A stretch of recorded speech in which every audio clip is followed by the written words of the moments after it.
Il y a du droit. Michel Burgon. Bonjour. Comment savoir si le signataire d'un acte est bien celui que l'on croit? Comment s'assurer, à distance et sans témoin, de l'identité d'un signataire? La signature encapsule 3 éléments fondamentaux: l'identité, le consentement, la capacité juridique. Signer affirme l'exactitude d'un écrit. On trouve 3 éléments de base.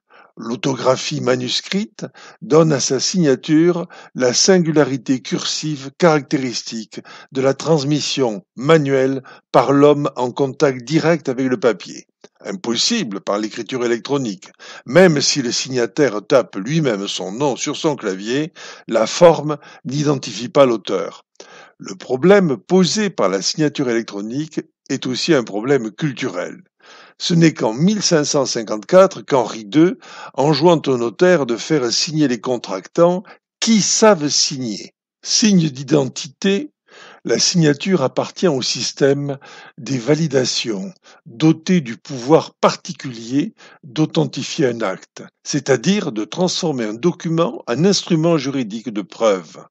Les signes de validation existent depuis les premiers contrats écrits en Mésopotamie.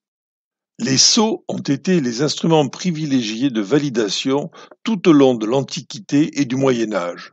Ils le sont encore en Chine et au Japon. La force de l'écrit repose sur les liens noués entre le sceau et l'auteur. Nos ancêtres convoquaient 3 instances pour valider un écrit: Dieu, le roi et les scribes. Aujourd'hui, Dieu se dit moral et ordre public. Au roi s'est substitué l'État. Les scribes sont vos hommes de loi. La morale et l'ordre public s'imposent aux lois au travers de la constitutionnalité. L'État, nouveau roi, est omniprésent par l'enregistrement, signe de validation et de perception de taxes. Les scribes, avocats et notaires, responsables de l'écrit, professionnels sur lesquels repose la production documentaire. Leur responsabilité est triple.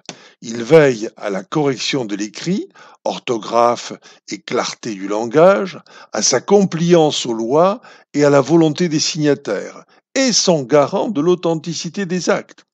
La signature a établi la notion de nom propre. Elle a fait reposer l'identification sur son tracé autographique. Les traits de plume renvoient à la main qui les a tracés et on croit même pouvoir y lire les traits de la personnalité et le caractère de l'auteur. Ainsi, derrière les transformations techniques qui s'annoncent avec la signature électronique, c'est toute une culture de l'écrit qui bascule. Depuis des décennies, la signature était passée d'illisible à tracé avec des involtures. Pour qu'une nouvelle signature soit efficace, il ne suffira pas qu'elle apporte des solutions aux problèmes posés par la validation des actes.